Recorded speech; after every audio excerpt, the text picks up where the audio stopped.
Stay on.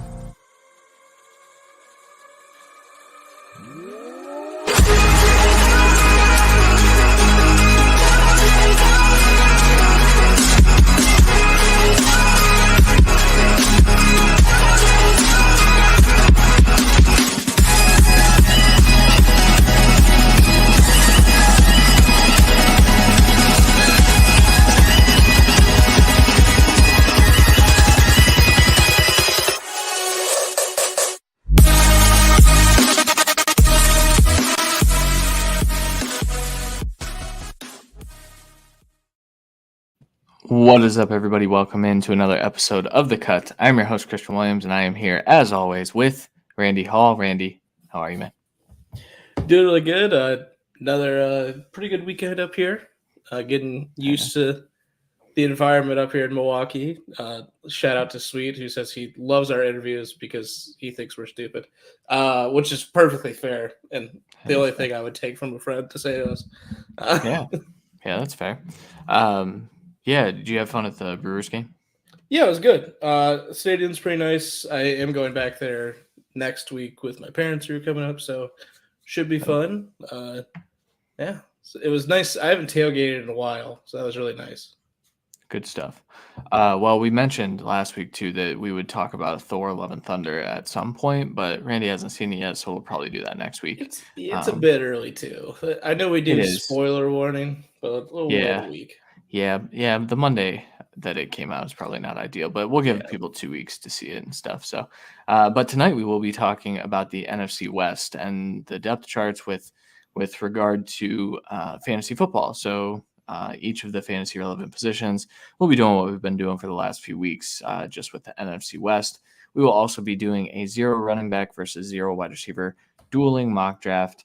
Randy will be taking 0 running back because that is, the most uncomfortable we can make Randy is to take away his running backs. So, and I'll be doing 0 wide receivers. So, fair. So we also have some league news. Yesterday was Zach Wilson Day. So the story behind Zach Wilson, if you are out of touch with the internet, is that his girlfriend posted his ex-best friend posted a picture of him and Wilson's ex-girlfriend together. They are dating now. And this is Dax Milne, who is on the Commanders, and he is now dating Zach Wilson's ex. They were roommates in college. They just recently went to, I think, a BYU basketball game together. And so someone went and commented on her photo and said, "You're a homie hopper." And she said, "Yeah, but he was sleeping with his mom's best friend. So who's the real homie hopper?" And so the Twitter, Instagram, TikTok, everything exploded yesterday. And Zach Wilson probably doesn't even realize that he's been anointed the next best thing, a legend. Randy, what were your thoughts on the Zach Wilson news yesterday? It shows what part of the year we're at. Mm-hmm. That this is the leading news of the NFL.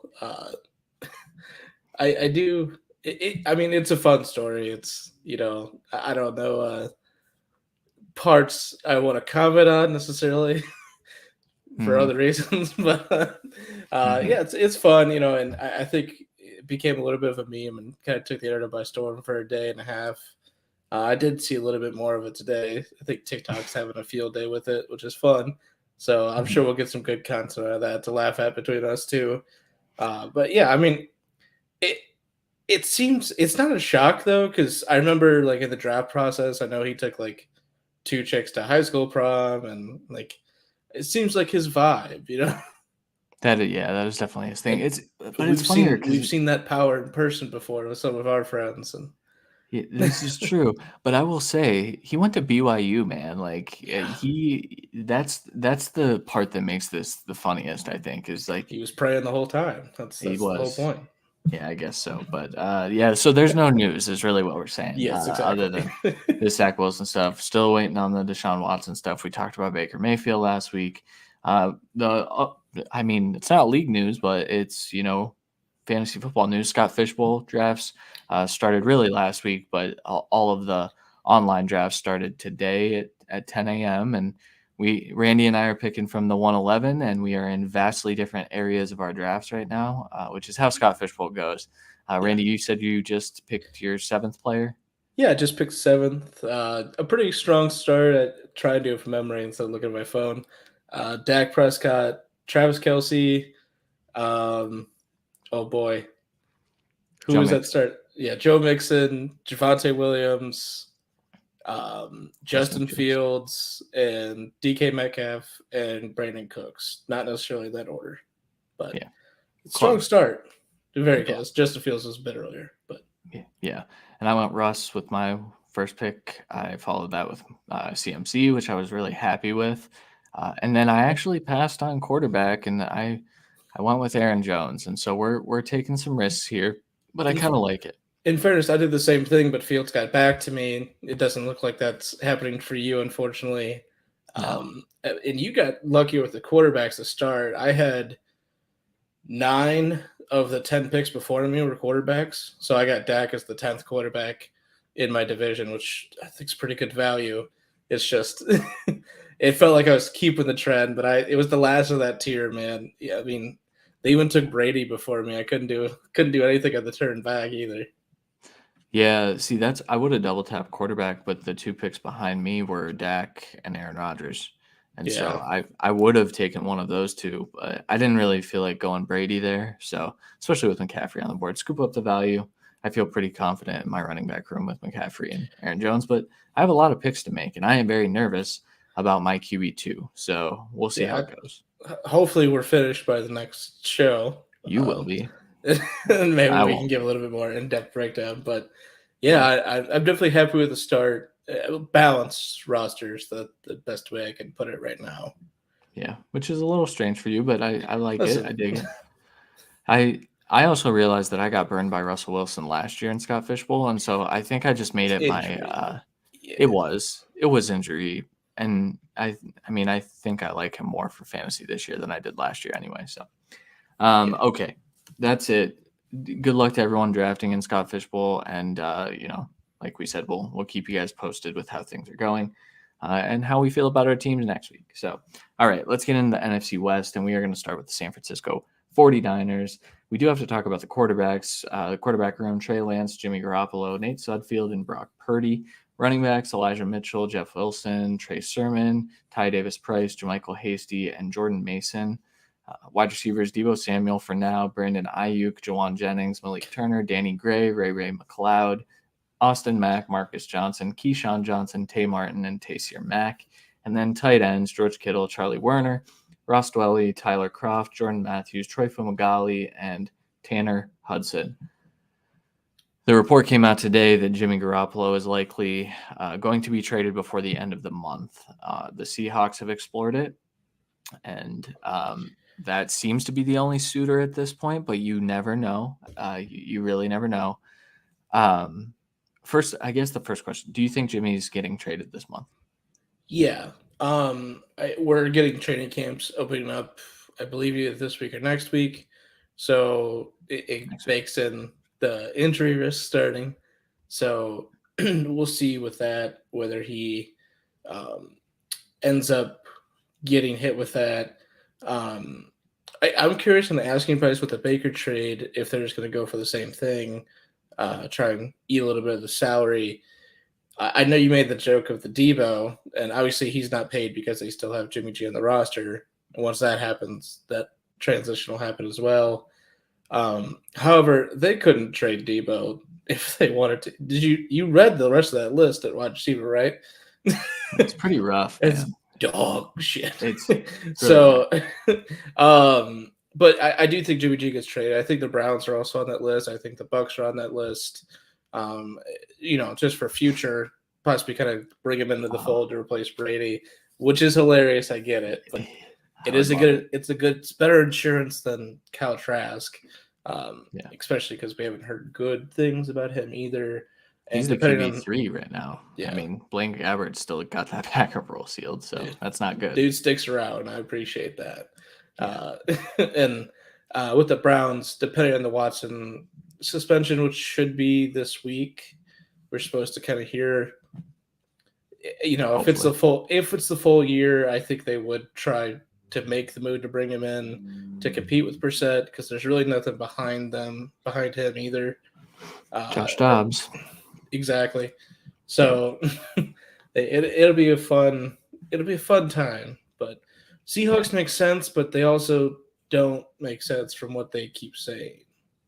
No. So I don't. I don't think that's a good fit personally, but I guess the new offense that we didn't really get to see a ton of last year because Russ was hurt, like we just talked about, that kind of fits him more, and I think they do go more, outside zone stuff and play action stuff, and I think that Garoppolo has shown he can work in that, so maybe. Yeah, but like Locke is a better fit for DK, who I just drafted. So, while he hasn't shown it yet for the deep balls, he has shown it, and Jimmy G really hasn't. So, especially coming off an injury as well, I'm not too hyped up on that situation. But yeah. All right. Well, I mean, assuming that is the case, he does get traded. Trey Lance is the starter. I think Trey Lance is the starter either way. Yeah. They've kind of said that all offseason and whatnot. So, how exactly do you think Trey Lance is going to reshape this offense? Because it has to look different with him, right? Yes and no. See, that's why I put the question there because I think people are assuming this is going to be some drastic change to the offense. Maybe like change to like the RG3 system that this head coach put in place. And I don't think that's the case. I think they do increase the amount of QB runs and maybe increase the amount of shotgun plays. But this is a run first team. They have a plethora of running backs that they are very happy to burn through. And not a plethora of receivers. So they are definitely going to be a run first team. I think Lance is involved in that, and I think they do work on a little bit quick game, capitalizing the play action, which Trey Lance can do up there with anyone, at least on a trait-based scenario. Mm-hmm. So I think he does change aspects of it, but this is going to be the same bread and butter for the most part, I'd say. Yeah, I'm actually more interested to see how this offense changes without Mike McDaniel there because I think Mike McDaniel had more hand in what that scheme looked like last year than we want to talk about or credit him for. Shanahan is brilliant. He schemes up very, very nice offenses, but that offense really took off when McDaniel started coordinating the running game. And then when he started being the offensive coordinator, Jimmy Garoppolo had insane efficiency stats, and that shouldn't be the case. So, I think you're right. I think McDaniel's talent, which is why he got the coaching job here in Miami, allowed Shanahan to become a little bit hands off and be more of an actual head coach than an offensive coordinator. Just like how, Andy Reid calls the plays, but having Bieniemy there lets him be the head coach more than just a play caller. And we saw the same thing in Tampa Bay, and that's why the coaches stayed. So I think that was a lot of the big things. So I'm hoping he doesn't overtake the reins as well because there was better efficiency from the offense this last year, and I hope that sustains for fantasy purposes. Yeah. And then I guess the other point I wanted to make is I do think that Lance impacts the rush attempts, but only for Deebo Samuel and only for the wide receivers because I don't think that they need to get their wide receivers in creative ways. What are you looking at? Sorry, I opened a group chat to the league invite for a bachelor fantasy league. Interesting. All right. But what I was trying to say though is I think they're going to use Lance as that kind of change of pace type of running back. I know they use Deebo like actually split in the backfield. I just see that a little bit of a decrease in that this year, but 100% because he wants that. And I think the transition to quarterback allows that to be possible, as well as what seems like a healthier backfield going into the season. And like I said, plentiful. I mean, you have 6 guys there and only one that is probably going to practice squad. Maybe Hasty gets cut. Yeah. I mean, you have 4 young backs. Yeah, for the most part. I mean, Wilson's the oldest, which is Yeah, crazy. but he I doesn't have mean, a ton of miles. he And he's doesn't. also injury prone, but still. Yeah. So I think that's a good transition to the next question. So, how do you see the backfield actually shaking out? Because what we saw last year was Elijah Mitchell, when healthy, was the workhorse. He averaged, I believe, 18 carries a game, is something I found this offseason. It was just he was fed the rock. McDaniel and Shanahan tended to they liked his game. He's fast. He's able to work in that scheme really, really well. Do you think that they go back to a more committee approach, or how do you see it shaking out? I think he keeps the lead role as long as he stays healthy. And I think there's a healthy split with like 40 to 50 carries for Jeff Wilson, Trey Sermon, and Ty Davis Price. I think that gives, I mean, that's over 100 carries to three separate running backs, but that's how the system works is you have your lead horse. This is how it worked last year, at least, I should say. And you have the spell backs that were rotating with a hot hand situation as well as health situation. And I think what would be best for this offense is just a complete rotation of whoever they feel, whoever's the best matchup for the week, where they're at in the field, where they need, if they need passing help, if you need more of a one-cut burst play, I think that's more Sermon because that's what we saw in the limited work in college as well. And I think it'll be a good just workhorse rotation behind the top guy. And I think he keeps the role, maybe less touchdowns because of more backs in the system and the running quarterback. I wouldn't say, I'd probably say a decrease in, he didn't really get that many targets anyways. But No, he didn't. Lance isn't a dump down guy necessarily. And with how this offense I think will work, the wide receivers will be, and Kittle will be working quick and then play action deep. So I don't think there'll be a lot of targets going to the running backs. Yeah, I agree there. And you kind of mentioned it. They went hot hand. They went with who was healthy, and they've had so many like injury concerns and injuries over the last few years that we've kind of started to feel like, oh, we can't trust the San Francisco backfield, but we can. We know whoever's starting is going to be the dude, and that dude is going to be an RB1 or an RB2 that week, and that is like we know that's the case. And that right now is Elijah Mitchell. Trey Sermon has been left for dead. I mean, Ty Davis Price, I think Sermon's a better running back. I think he got in 100%. the doghouse, which sucks. And so we don't really know what that is, but Sermon's better. So, Yeah, I think the Ty Davis Price pick was a bad one. But I do think he gets slightly incorporated as the season goes. But again, I just have a healthy split between them with a ton of carries going to Elijah Mitchell. Deservedly so after last year. Yeah, for sure. Last question for the 49ers before we move on to Arizona. George Kittle last year, 14 games played. Pretty respectable. Obviously, that's missing 3 games in this first 17-game year. But do you think he has a chance at the overall tight end 1 if he's healthy with Trey Lance at quarterback? See, that's where the rub lies, right? Is with Trey Lance at quarterback. I say no, and it's not even like I don't have him getting some massive increase from last year's stats because of the decrease in consistency at the quarterback play. I think I only have him getting like 6 to 10 more catches, even though I haven't played in 3 more games.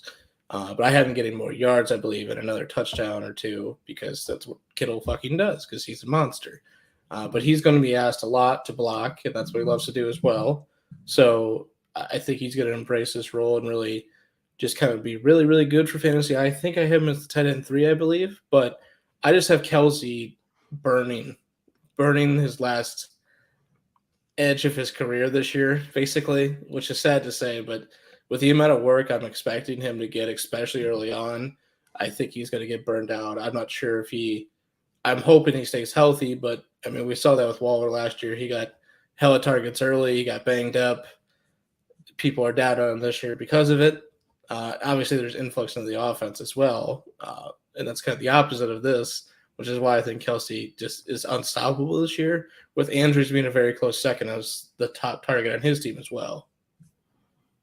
Yeah. So I agree. I don't think that he has a chance at the overall one because of Kelsey, and also Andrews is there. I mean, Yeah. I know that I have some concerns about Andrews that I've recently found out that we can talk about later. A lot of his targets came with Tyler Huntley, and so I think that maybe um, that's a conversation for a different day, probably. But I think Kittle ultimately is going to be that dump off guy. We just talked about how Lance isn't really going to be a dump off guy, but I think Kittle's going to work underneath a lot more and be more of a possession guy because he can do a lot after the catch. That's what he is. He's a yak monster, and you don't need to have a high average depth of target for a player like that. He can go get you the easy yards, which is what this offense thrives on. They're a very, very heavy yak team, and so I think Kittle could get more volume, which will be good.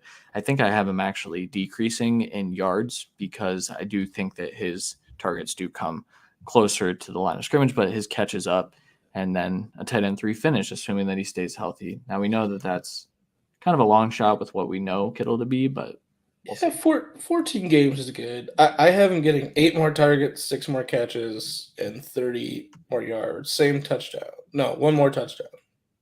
Yeah. See, I have his catch percentage coming down. Like I have his efficiency going down because slightly.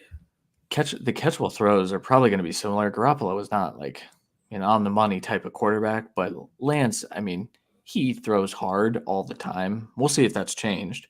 But I think that's going to impact it a little bit. Kittle's also special though, so a lot of those, I agree.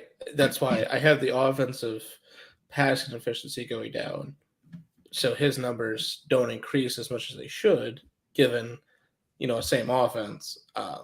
I do have his catch percentage dropping very slightly, but it's just, I mean, when you're that type of player, it usually doesn't matter.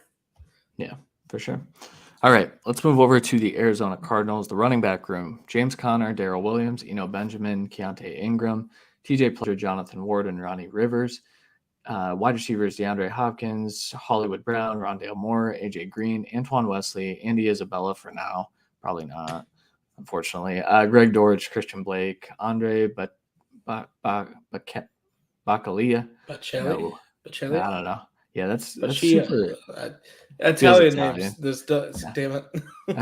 Javonte Payton, John Trey Kirkland, Jared Smart, and then tight ends, Zach Ertz, Trey McBride, Max Williams. Probably the best top 3 tight ends in terms of just like talent in the NFL. Chris Pierce, Steven Anderson, Bernard Seikovits, David Wells, Deion Yeller. How can I get Seikovits and I can't get Bachelia? It's because it's the double C, double L to an I. I know. It's a weird combo. I just looked at it like a 4th grader trying to read like freaking, I don't know what, at a 10th grade level, whatever. All right. Questions for the Cardinals. James Conner last year was just remarkable. He finished as the RB5. It was largely on the back of high touchdown volume. He scored a touchdown on 7% of his carries, which is certifiably absurd. That is a number that does not make a whole lot of sense. Of course, your top touchdown getters could be around there, but for a running back playing with a running quarterback, it was kind of weird. So they brought in Darrell Williams. They seem to really like, Benjamin. They drafted Keontae Ingram in the 7th. Who do you think becomes that like second back? They lost Chase Edmonds this offseason. They need a pass catcher out of the backfield too. Who do you think that is? See, that's the problem.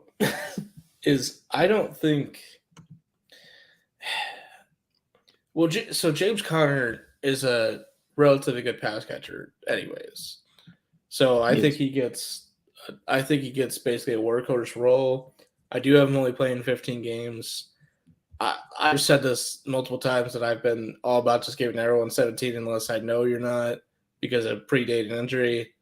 I know James Conner isn't playing 17. He doesn't. And 15 I think is very respectable. I think he gets 15 or 16.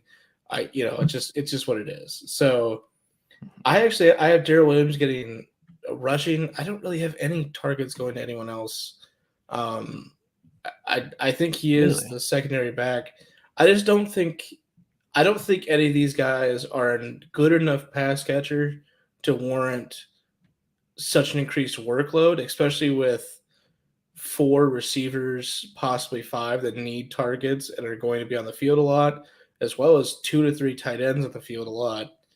I just don't see the targets coming far and wide for running backs besides Connor, just because he's done it in the past. Interesting. Okay. So I don't necessarily agree there Yeah. because Darrell Williams, when I looked at his stats, I was shocked. So averaged 10 fantasy points a game last year, got over 50 targets. Was fairly efficient with his targets, but not the best. He was good as a receiving back. However, not efficient on the ground, and so it could be a tip off of what is happening when he's on the field. But that was kind of the case with Chase Edmonds at times. They used him in that role.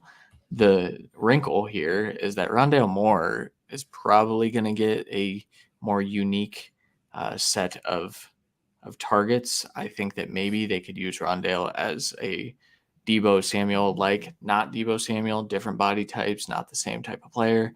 But I think they could use him lined up in the backfield at times, getting a few carries here and there. So, but I don't see them giving James Conner a whole lot more targets. I actually have his targets coming down just to kind of,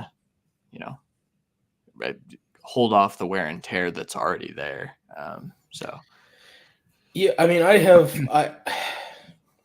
his stats basically just increasing besides the touchdowns coming down a bit. And I have the passing work slightly increasing, like 5 catches, just because of Chase not being there. I also have Rondell almost equaling, Benjamin and Keontae Ingram's rushing attempts. So I think we agree on that aspect. Williams, they have 95 carries and 22 catches. I think that's respectable as the spell back.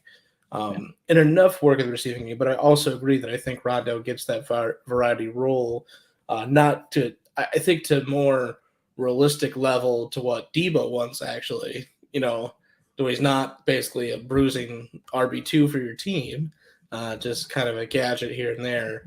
So 20 carries, a few catches out of the backfield. I think that's where he's going to eat a lot and be the spell. They just don't have a pass catching back to me. And I think Darrell Williams is good enough, but he wasn't good enough to secure that role really ever anywhere else. There's always other people eating. So, yeah, it's fair. And we kind of just talked about Rondale, so we can kind of breeze over this next question. But DeAndre Hopkins is suspended for the first 6 games. We know that Hollywood Brown, he's going to appeal. He is appealing. Hollywood Brown is obviously the wide receiver 1 there. They did bring back AJ Green, so he is there. And he was good last year, all things considered, for how old he is. But do you think that Rondale is going to see an increase because of Hopkins being out, or do you think that it's just they're going to use him in more unique ways this year, and that's why he kind of continues to improve, I guess? I think he gets used slightly more in the passing game, and he's just used more in general. This question's here for me because I think Hollywood is going to get an increased workload to start the year, and then it'll be varied once Hopkins is back because he's basically going to be demanding targets because he deserves it. So he's going to get, the 8 targets a game at least. So that cuts in to everywhere else. And I do have a sneaking suspicion that AJ Green is going to have a pretty decent role for the first part of the year and taper off in favor of Rondale Moore being out there for different sets because he does diversify it, whereas Green just kind of is addition to Hopkins in the same kind of role, but much worse at this point in his career, where Hollywood is more of a field stretcher and Rondale is more of a gadget. That seems like the better pairing once all 3 are back. So I think Green takes a big step forward for the first few games while Rondale works in and Hollywood takes that wide receiver 1 workload and it just gets diversified past then. So I think, like we talked about, he increases his workload, but it's not to an efficient enough level that it's like a next step for the NFL. I think it is a step, but it's not the next step. Yeah, I just don't see a whole lot of There's just not a lot of targets to go around. I mean, in a 17-game season, if you're under 80 targets, which is what I have Rondale projected at 79, if you're under 80, you're probably not fantasy relevant. It's just, I mean, especially with a guy that, he might have a pretty high catch percentage because his ADOT's going to be pretty low. But we'll see with Rondale. I'm still optimistic that he can be a good player. He's very, very dynamic after catch. I have Rondale at about 160 points this year with the rushing upside as well. So 73 targets, though. It's just, we'll see. For sure. Last question on the Cardinals. So Trey McBride was drafted in the second round. Pick made no sense. Absolutely no sense. If you're looking at it from a right now perspective, which they should be win now, good teams kind of build in the way that the Cardinals did. So I guess we can't question it a whole lot, but Zach Ertz is still there. He was very, very good last year in his time with the Cardinals. Do you see Trey McBride taking on a large role as a rookie? Fantasy-wise, no. I think he's going to take the workload blocking role, and I think he's going to excel in that, but I don't see a massive target share for him. Kind of like we saw with Max Williams. Maybe he pops off for 6 catches in one game, but now that there's 3 tight ends that are 2 that are more blockers, Ertz is a decent blocker, but he's more of a pass catcher.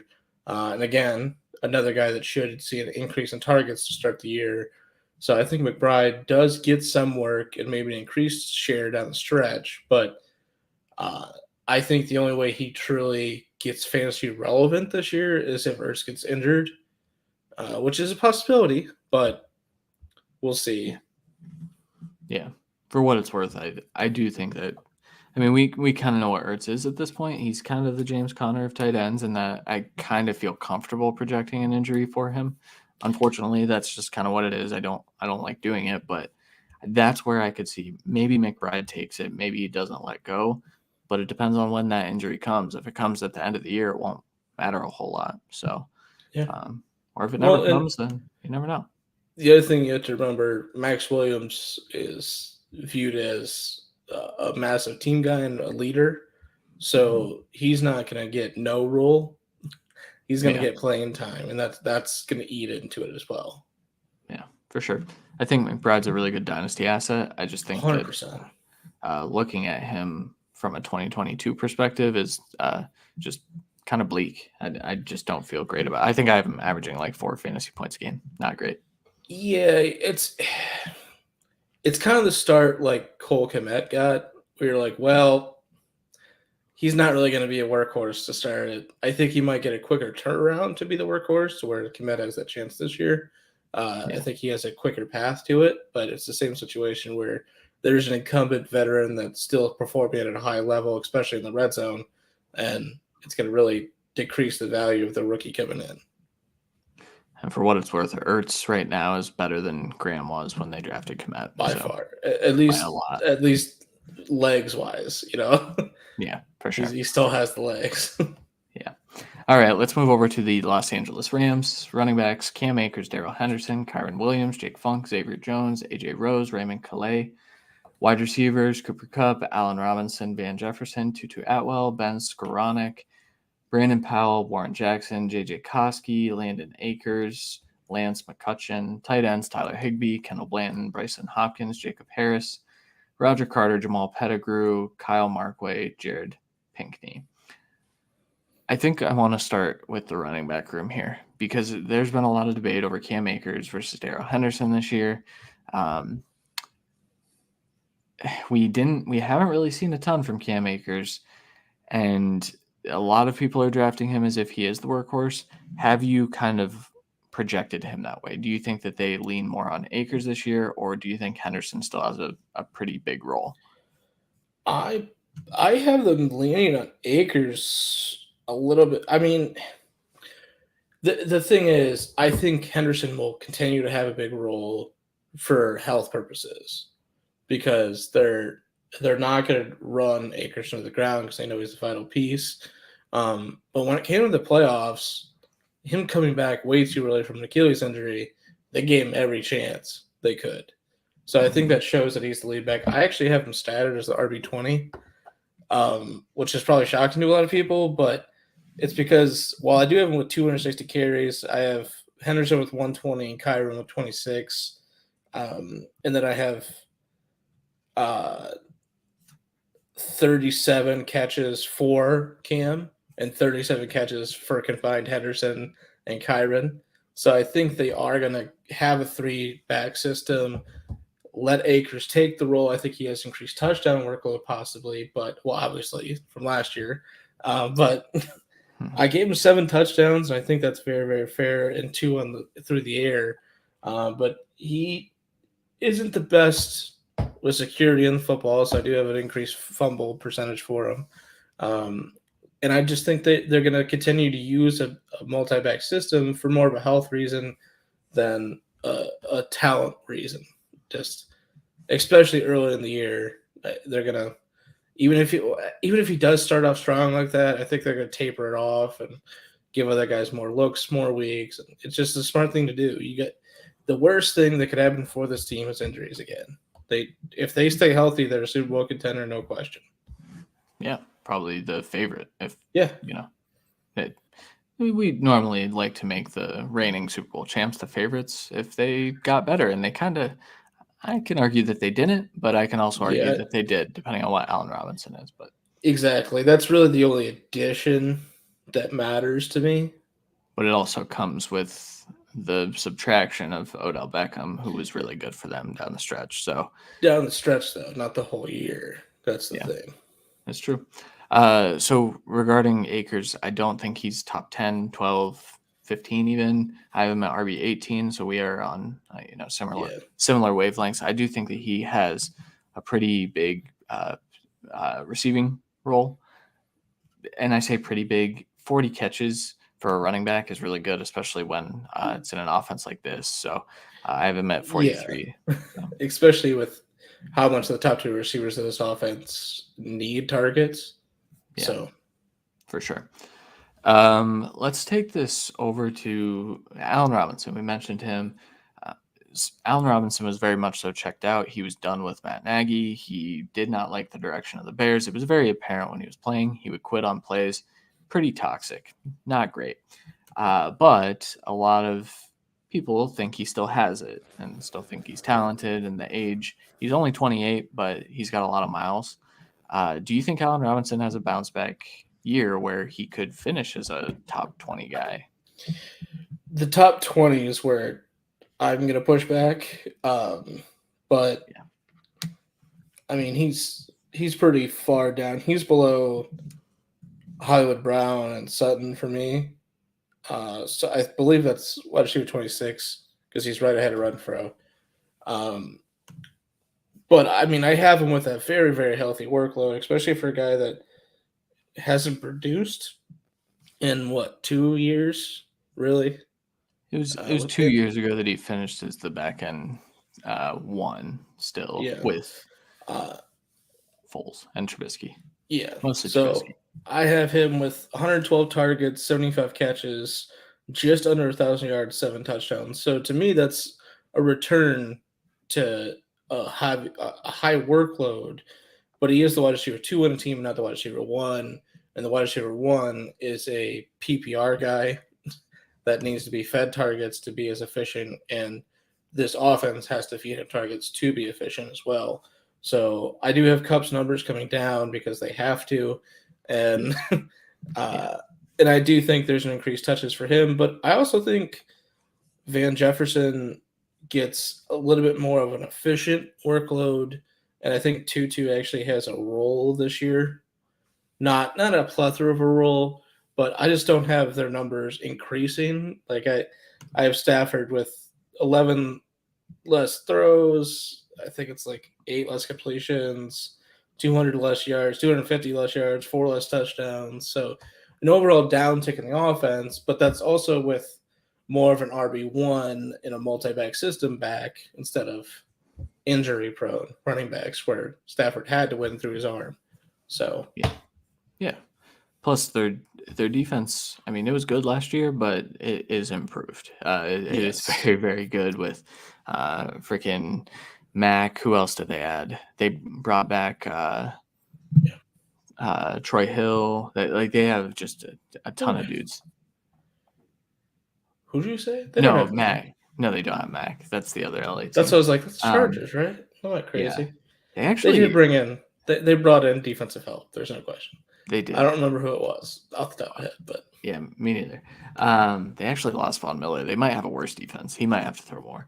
But they did bring in a lot of defensive guys. So, okay. And then the last question, you brought up Van Jefferson. Do you think Tutu Atwell has any relevance moving forward from like a dynasty perspective, I guess?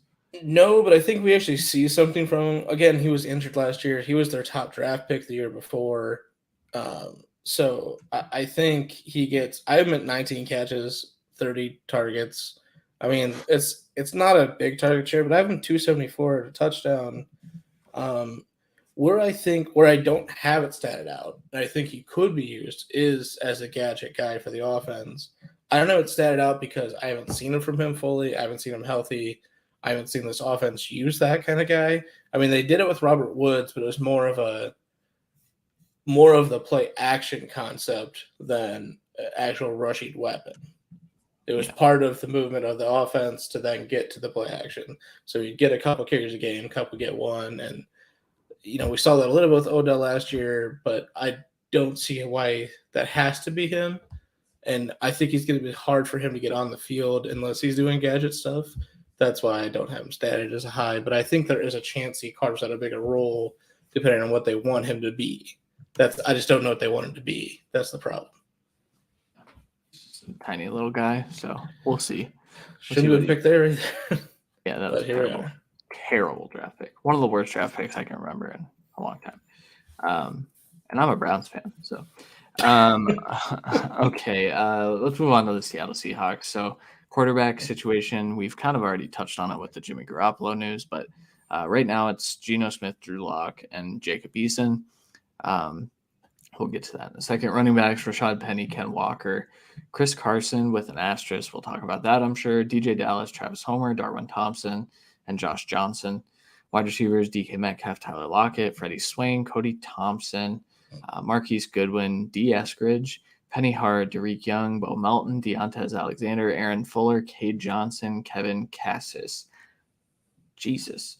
And then tight ends. Seattle receiving core. It sure does. Tight ends, Noah Fant is the newcomer, Will Dissly, Colby Parkinson, Tyler Mabry, and Cade Brewer.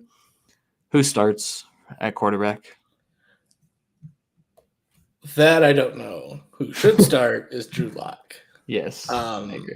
I think it's Drew Lock as well because while Geno knows the system and all that coming into it, I don't think the system is very different than what Lock was running for Denver, which was very run heavy and all that. It has the same at least type of receivers as well, and his favorite target coming with him with Noah Fant. So I think Lock is the play, and he's the only one that actually could be possibility of the quarterback of the future on this team. And while I think that ship may have sailed for Lock, at least in most people's eyes, from the talk, they believe it. And with Lock's arm talent, if he can really be honed in and unlocked in this offense, it would be the best thing. Unlocked? God damn it. Locked? Yeah, I know. Sorry. Damn it. It would be the best thing for them. Yeah. It would be the best thing for them. But for Lock, I just worry. I think his best case scenario is what this year should be for Winston. So his first year here as a starter for New Orleans, he was a little bit more railed in and he couldn't do all the flinging the football that he should. And I think Lock kind of has been doing that, and that's why we haven't seen any real development from him. I think a little bit of that with a little bit more trust from Carroll, and I think at least more developed wide receiver room can, like, I won't say more talented because that's kind of rude to the receiving room over at Denver, but at least it's more developed at this point. So I think that can kind of truly unlock his potential. Does that deter them from, because they're going to be bad teams, that deter them from, picking a new quarterback? No, but at least maybe keeps his career alive. And I think he's the best thing for this offense in this current room, at least. That's the key. I think ultimately I could see Geno starting the year as the starter. I really could, because I think that they might say, well, we want to win. Even though we're not in a spot where we should want to win, Seattle has 2 first-round picks. So they really have a lot of flexibility to go up and get a quarterback if they want one. They have the assets to do that. And so I think that they're going to want to have their cake and eat it too, and maybe sneak into the playoffs. The NFC is pretty weak. So I counter that argument is we made the exact argument against that last year for Denver when they wanted to go Teddy, who is better than Geno, over Locke for the same exact thing. It might be the safer option and the more steady Teddy option. But for the best case to actually win, it's Locke. Is he also possibly the best case to lose? Yes. I agree. But for so was, I mean, I keep going back to Winston, but that's kind of what this offense should be this year, is that last season of Tampa, where it's just full run the ball, but gunslinger quarterback. You're going to win or lose by his arm, but he's going to give you every fucking thing he's got. That's the only way this offense and this team can actually win. I think so. I mean, and where I was going with that too is that I think Geno starting the year makes sense until Locke fully grasps the offense. Now, Locke could have the offense. He could have the offense, but going safe early, it made sense for Denver last year too if Locke wasn't the incumbent. Like if Locke hadn't already been inside that offense. Also, this Seattle team believes in Locke. That Denver team did not and never did. No. And so I think that's the difference. All right, let's stop talking about the quarterbacks. We agree Drew Lock deserves a chance, at least an actual chance with people who believe in it. Running backs, however. So they drafted Ken Walker in the 2nd round. Good pick. He's a good running back. Kind of fits the system. But Chris Carson, still up in the air. We don't know if Chris Carson's going to come back from his neck injury. He may be forced to retire. It's a pretty bad injury. But there's a chance that he is still on the field in 2022. That has not been ruled out. But Rashad Penny down the stretch was electric. Looked like one of the best running backs in the NFL. And that sounds like hyperbole, but go look at what he did over the last few weeks in 2021. He was fantastic. If he's able to stay healthy for a full season, is he the lead dog? Like, is he the workhorse? Yeah. Workhorse is where it comes into play. I think while we've seen a little bit of favoritism and loyalty from Pete Carroll, I'm not sure Penny's really earned that. So I do think that this is more of a little bit like we saw last year with Denver, with Penny being the lead back, but Walker coming along and taking a role. The big concern for this running back room is Chris Carson, because if we're looking Chris Carson tape, even just last year, he's the best running back in this room for this team, especially for this season. Is he going to be back week 1? No. I have him started for 8 games, and I have him taking a pretty good chunk when he gets back, because I don't think he plays unless he's actually fully healthy and ready. Because if he's not fully healthy, I think they just chalk the year. And just make sure because if he's not fully healthy for personal reasons, he shouldn't be playing. So right. I think if he's healthy and he's playing, I think that loyalty comes back if he comes back. And that's what I think really hurts the offense. So if that isn't the case and we don't get him back, then I think Penny becomes a back end too, with Walker also being a valuable running back, getting work. The problem is neither are really like good in the passing game. Honestly, none of them are. So I think there's going to be a massive decrease to running back targets where there wasn't really any anyways. And that's, but that's because there's an increase in tight end talent. And there's a hopeful wide receiver 3 breaking out. We'll see. But Yeah, I have Penny for 177 carries, Walker with 155, Chris Carson with 110 in 8 games. So I think I'm just going off what I've seen from Pete Carroll, and that's it. Yeah. I don't think Carson plays this year, personally. Honestly, get statting him. I really can't have an opinion on it. I gave him half the year because I don't fucking – and it's Seattle, so we're never going to actually know. That's the problem.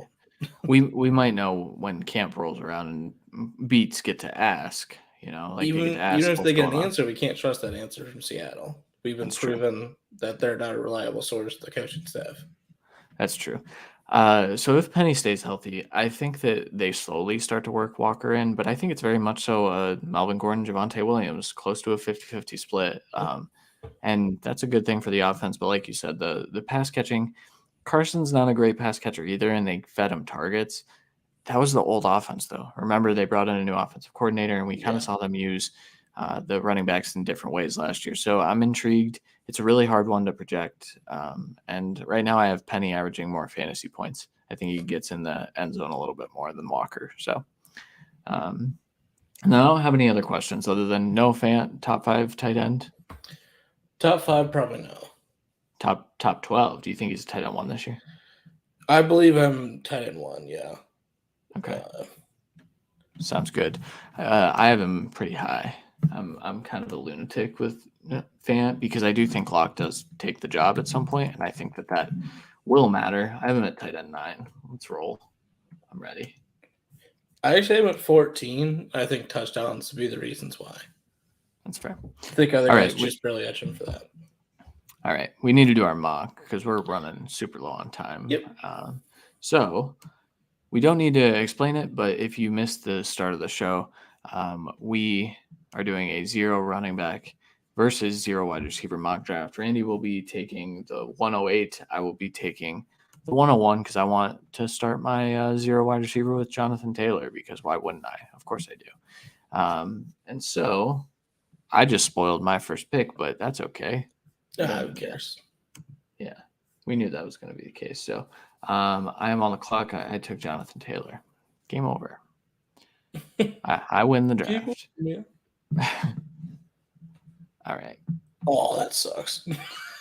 Man, that's a bummer. That really hurts the 0 running back strategy. So after you, Christian McCaffrey, Derrick Henry, Austin Eckler, Cooper Kupp, Justin Jefferson, Jamar Chase. Obviously, I wanted one of them 3. So that sucks. This is not super flex, by the way. This is not one quarterback. So I'm going to go Adams because I still have him as wide receiver 3 on the year.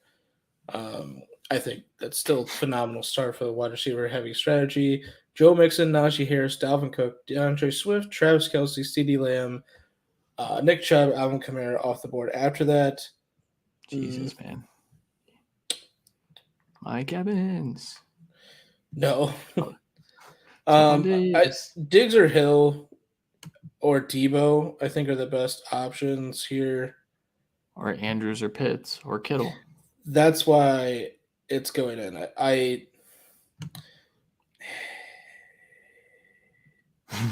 It's about having the advantage. So I'm going to take Andrews because I think Andrews is more safer than Kittle and Waller, even though I think both perform really well this year. Yeah. So I have to use Stephon Diggs, Deebo Samuel, Saquon Barkley, Tyreek Hill, Josh Allen as the first quarterback, and then Aaron Jones. Yeah, I understand it. I really do. All right. So I'm 0 wide receiver, right? Yeah. Yep. I have back-to-back picks. So I'm going to start this with Ezekiel Elliott. And then I can't take a wide receiver, damn it. And then I'm going to take, I don't have Pitts ranked as tight end 3. I'm going to do something. Yeah, I'm going to do something weird here. Hang on real quick.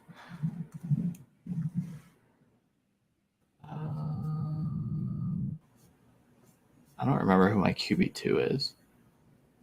That's what I thought. I'm going to take Justin Herbert in the 3rd round. I'm going to get a little funky. This isn't something I advocate for in single quarterback, but hey, let's go try to get an advantage. Right. So after you, Mike Evans, Keenan Allen, Kyle Pitts, Leonard Fournette, A.J. Brown, Javonte Williams. I'm back to the clock. Mahomes is there. But for me, my top receiver is going to be Deontay Johnson, and I'm going to take him. I think T. Higgins is right there as well. But this gives me a dominant 1-2 punch. Darren Waller, George Kittle, Cam Akers, T. Higgins, James Conner, DK Metcalf, Antonio Gibson, Terry McLaurin off the board. Do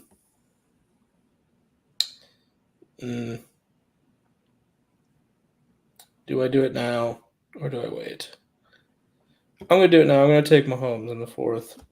See? Again, like you said, not necessarily my normal standing on the ground for it, but I'm not sure. I don't think Lamar goes back. I mean, he doesn't. So that was kind of the big thing for me.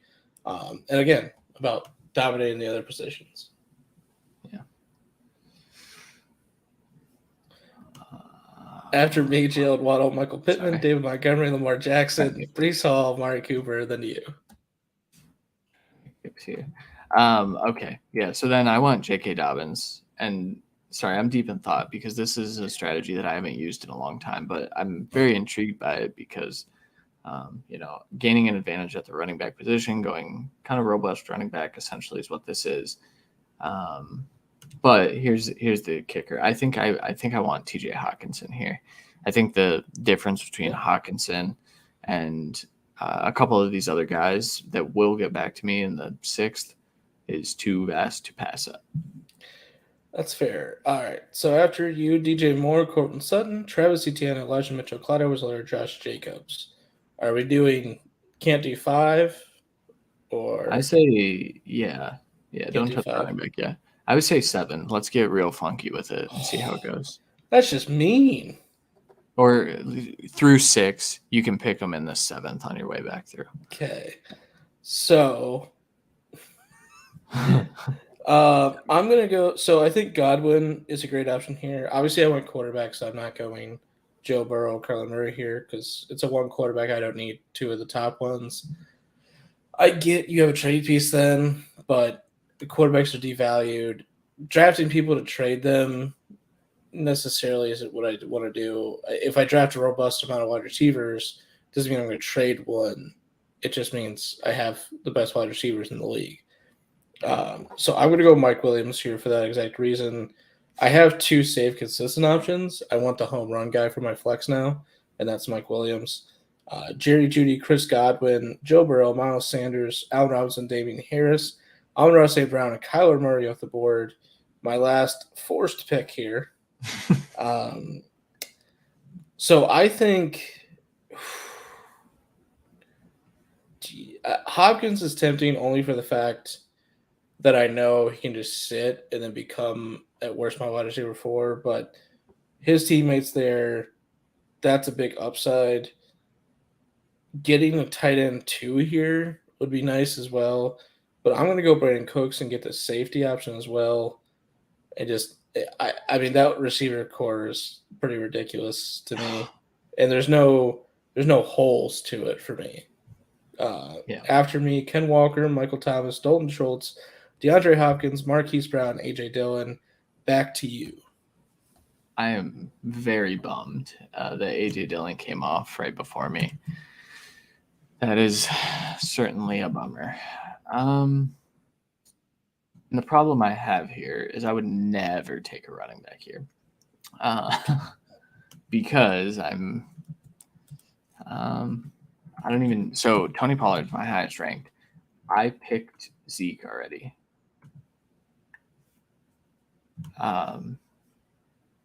But it doesn't – you know what? You can play both of them. It's not like – really what you're getting is you're getting a high-value handcuff with standalone value. And then if Zeke goes down, I don't like handcuffing my own players anymore. I just don't see it as a super valuable thing to do. But I don't think I view Pollard as that. So I'll take him here. Just really screwing with my build here. And then let's move into wide receivers. And guess what? I'm going to take Darnell Mooney as my wide receiver 1. Yeah. So it's a weak wide receiver 1, but that's part of the strategy. Adam Thielen, Juju Smith-Schuster, Kareem Hunt, Jalen Hurts, Drake London, Dallas Goedert at the board. Thank God there was only one running back there. So here's the issue that comes into play. Because instead of doing like 5 and I could like taken one there, going to the 7th really kind of limits. It this limits is true. What's going to be here. This is true zero running back though, because you have created quite the advantage with your wide receivers. So yeah, so because of that, I have to stick to what I believe, and what I believe, who's going to score the most at this running back room, is Cordell Patterson. So I have to take him there and hope to get another top guy back. And I do. So Treylon Burks, Devin Singletary, Devonta Smith, Dak Prescott, Elijah Moore, Rashad Bateman, Russell Wilson, Tyler Lockett back. I think Chase Edmonds is solid here, as well as Petty and Gordon. So that's kind of what I have to choose from.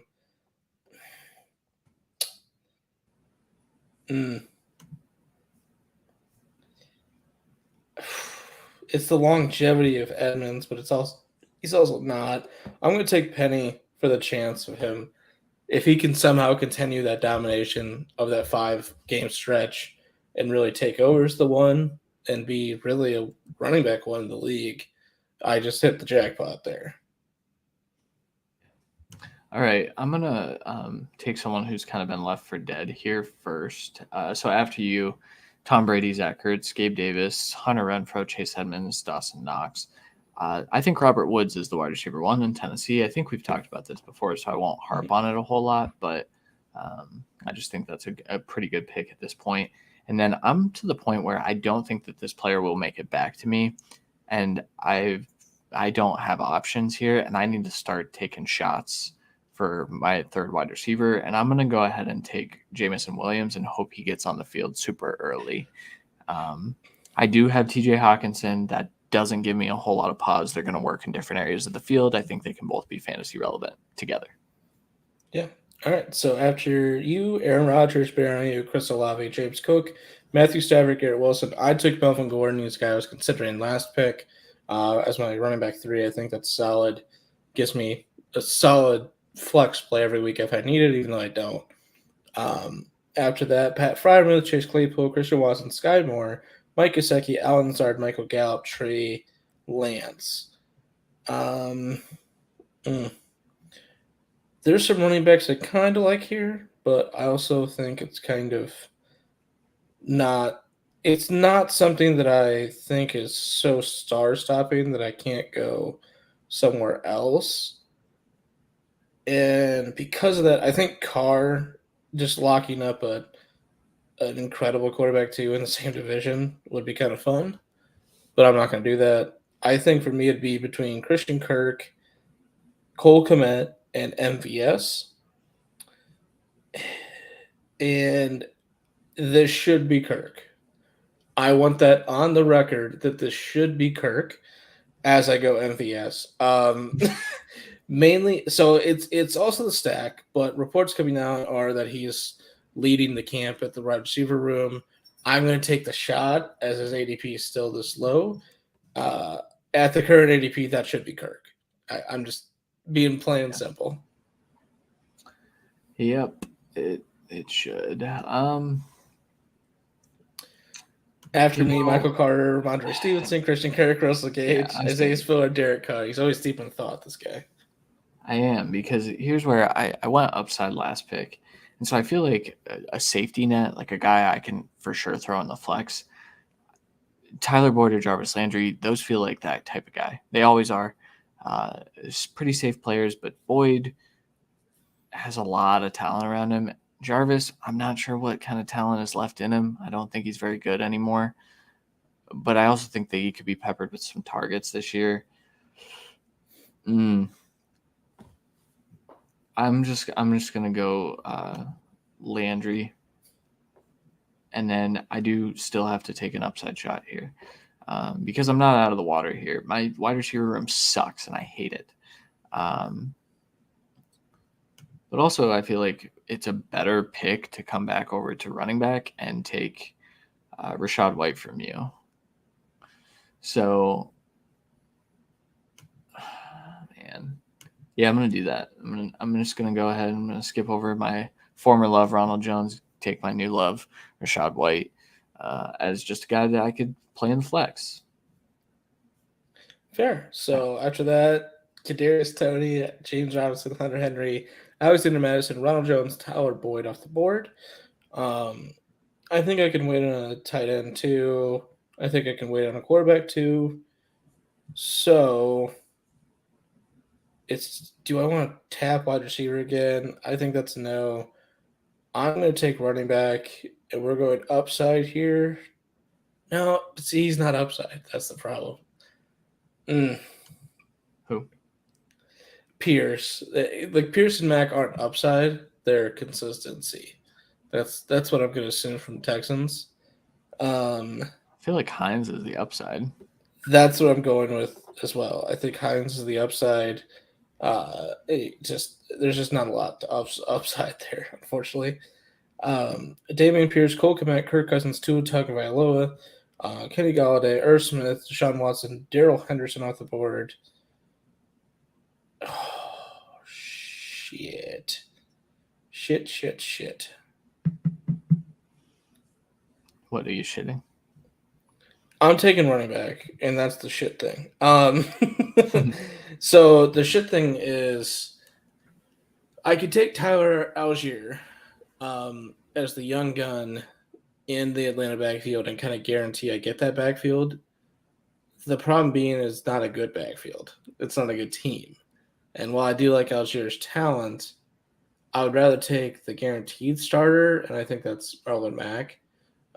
Whether he keeps that job or not, I frankly don't care because he's just a possible starter for me early in the year at a position of need, really. After me, Albert O, Justin Fields, Rondo Moore, Tyler Algier, Tim Patrick, and Gronk, which yeah, whatever. We laugh at it, but people are still not convinced he's retired, which is fair. So it's fair. All right. So I'm looking at Jahan Dotson as an upside play, but I don't believe in Carson Wentz. George Pickens, don't believe in Kenny Pickett a whole lot. Also, just don't believe in the Steelers' offense to be super good this year. Alec Pierce is a decent shout here because I do think that Matt Ryan could sustain some guys. I kind of skipped over Jacoby Myers because I just feel like he's not a high upside play. Cole Hardman's probably a shout. KJ Osborne. Devontae Parker and Chark are options as well. Guys that could be the top outside threats, or they will be the top outside threats of their teams, at least for the first half of the year. And Parker has a better than good shot to be the wide receiver one on the Patriots team in a semi-new look offense that might not work as much around the slot as it has in the past. Yeah. I ended up going with Joshua Palmer. Shocked at all. Everyone. Massive reach but like it doesn't matter. I don't think it matters if no. Because at this point, like I just need guys that like that's a handcuff wide receiver that I think has flex value. That's what I'll go with. I can't take a third Lion, by the way. You said Shark. I can't do that. Yeah, Shark would be you'd be your first 8 weeks guy, and then your hope would be you could cut him because Jameson has taken over. Yeah, so I'm just gonna take KJ Osborne, just knowing that the Vikings are gonna go 3 wide receivers a little bit more. Jahan Dotson, David Njoku, Jacoby Myers, Noah Fant, Tyler Higbee, George Pickens off the board. I don't think there's really an upside quarterback here. Like I think Lawrence and Ryan are fine picks, but in a one quarterback that you guys don't care.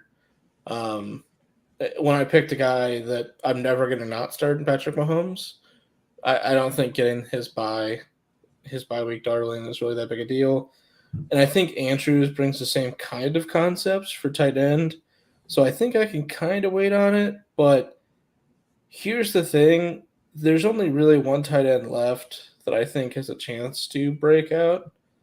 and that's Tunyon, so I'm taking him. He broke out before, obviously, but with the variance and target share now and that offense, I think he has a chance to at least be basically the target 2 or 3 on the offense again, and that's high touchdown upside. So Devontae Parker, J.D. McKissick, Raheem Mostert, Kenneth Gainwell, DJ Chark, Khalil Herbert, Van Jefferson, Mecole Hardman off the board. After that, what's left for me is a variable who's who if I don't care, quarterback and tight end. Wide receiver, there's upside guys, but I don't need upside. I have 4 stalwarts and 1 upside already. I don't think I need to care about wide receiver. If there's a guy I really like, I can pick. So that means I can just continually take shots and see what the fuck happens. And because of that, I'm going Gus Edwards. We'll see if JK is ready. So take that, asshole. No, that's fair. I was going to kind of scoop him. After you, Trevor Lawrence, Darrell Williams, Matt Ryan, Jameis Winston, Hayden Hurst, Mark Ingram. Here, I'm going to, down to the last 3 picks, these are kind of guys that I just want to know what they are immediately. Mm-hmm. That's kind of what you should do in your late rounds of your drafts. You've got to have guys that you're comfortable cutting for waivers. I'm going to take Sonny Michel here because I do think that will be the case with him. We're going to know what he is very, very quickly. And then, I mentioned Alec Pierce earlier, but I forgot that John Mechie was still sitting here. And I think John Mechie's a really good upside rookie wide receiver that could see the field early. And I think he's a really, really good, late round pick. I just mentioned how you want to know what he is early. I think Mechie could potentially see the field week 1. So you will know that. Yeah, I think we'll see what another year this Texas offense will really look like. I think it's a better offensive line, but barely. I think it's a better running back room, no question. I think it's a better wide receiver room, even though it's really only the increase of John Mechie, but that does enough. And it's really, is he getting on the field or is Nico? And you'll see that early. And if you have to cut him and then try and bring him back later on because he's getting increased target share, snap share, and the second half of the year, it's who cares? I don't think there's room in that offense for like a 2A, 2B. So you're going to kind of know what's going on with Brandon Cooks as well. So coming here, shut up. After, TDP. Yeah. Oh, sorry. I was just gonna run through them. So I thought you were gonna comment on the pun there. No. Mac Jones, Jamal Williams, Alec Pierce, which hurts my plan. I was going Alec Pierce, Chuba Hubbard, Brian Robinson. Gerald Everett is the only other tight end that I really would give a shit about. I'm not doing that though. Jalen Tolbert and Crowder are really good wide receiver options here for anyone looking at, like in your situation where you're taking shots on it, like you just said. Tolbert, he's either going to take that secondary role in this team while Gallup's out, or he's going to develop slowly as a receiver, and Washington's going to take it. I think that's more likely just on what I've seen from Tolbert and how I believe he's going to grow into this offense and eventually be looked at as kind of like the 2 or 3. So I'm going to pass on that. Crowder could just take a massive middle of the field role. I think he's the best receiver here for me. Oh, shit. It's basically is there a running back I even give a half shit about. That's basically what this comes down to. And I really don't think there is. I think they're all pretty much gone with this being a non-super flex, kind of taking away a lot of it. Mike Davis has a chance. And I think Abram Smith does as well. But I'm going to wait on that. I'm going to take the safe option of Jamison Crowder and see if it works out. If he's not getting target share somewhere in between what Emmanuel Sanders and Beasley were getting, and Gabe Davis is getting all his targets, I can just cut him for whatever running back pops up. After that, Deonta Foreman, Sammy Watkins, Gerald Everett, Zamir White, Keontae Ingram, Son, Haskins, Myles Gaskin, Chris Carson. Tolbert's still there. It makes sense. I understand that. I'm not doing it. I'm going to be stubborn and stick to my point because that's what I do.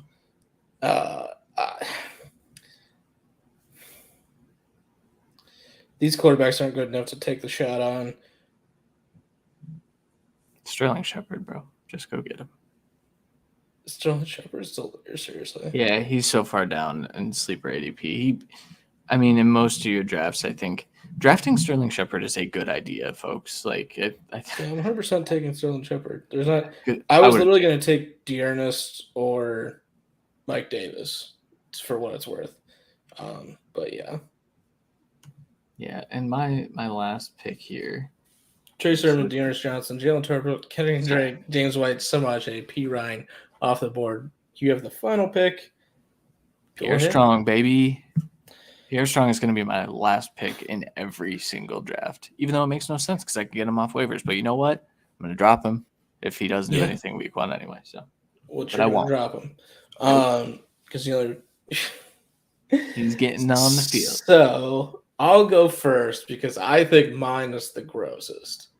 I don't. But that's because of how I like to build teams. So I think I should have, in hindsight, I think I should have waited on Mahomes and just got, I think if I pass on Mahomes there and go Pittman or Waddle, which is what I was going to do, I then can take, I can still take Mike Williams, but instead of Brandon Cooks, actually no, because I wouldn't take Mike Williams. I'd taken Joe Burrow. I'd rather have Mahomes. Fuck it. So Mahomes, Cordero Patterson is my RB1, which is okay. Rashad Penny is RB2, but then Devontae Adams, Deontay Johnson, Mark Andrews, Mike Williams, Brandon Cooks, Melvin Gordon, MVS, Naeem Hines, Marlon Mack, Robert Tonyan, Gus Edwards, Jamison Crowder, Sterling Shepard, all on my team, with Gus Edwards, Jamison Crowder, Sterling Shepard being the cuttable pieces. Being real.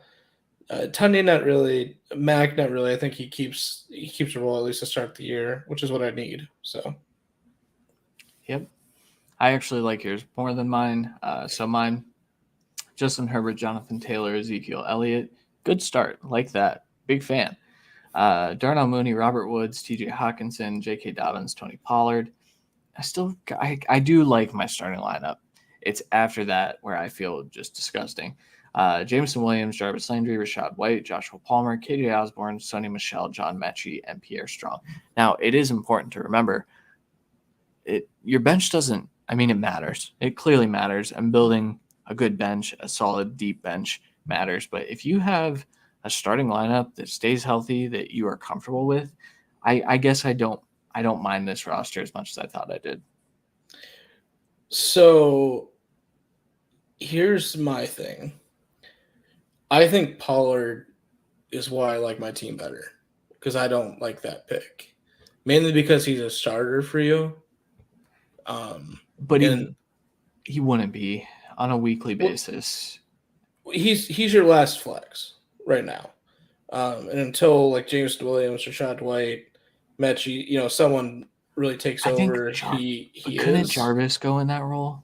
That's where But that's exactly what my point is. Yeah. I think you would be happier going into this if you would have went Mooney and Drake London. I think you would like your team more. I know it's the sixth round, so we said you couldn't, but you see what I'm saying? Because I think you can get because you still have Rashad White as that next running back. It's your RB4, Sonny Michel strong. You're happy with running backs. 5 without Pollard. Well, he's your RB5 now. I'm saying without Pollard. If you take Pollard off there and give yourself Drake London, I think you're still happy with running back, but you're happier wide receiver. Yeah. But that's part of the handcuff we have here, waiting till the 7th. Most of it's 5th or 6th is where people really care. But this is really testing the boundaries of those, which is cool. And it's not and again, don't go into drafts with strategies fully. This is the only thing you can do. But there's ways you can really win the other positions. And with one quarterback, it's easier, but it's also harder to make up the difference at the position you're going 0 at. It's the catch-22 of it, but I agree. I think both of our teams are very, very strong in those positions. I think we can both trade a running back or a wide receiver to get the other one and be easily by far the best. If we can pick up the star of the waiver wire were locked in as well. So there's a lot of upside there, and that's part of those zero receiver, zero running back strategies is doing well in the waiver wire, having to break out, taking the upside shots, and someone working out. Because if no one works out, you're going to have to make a few trades to make your team balanced. It won't be as good. So it's tough.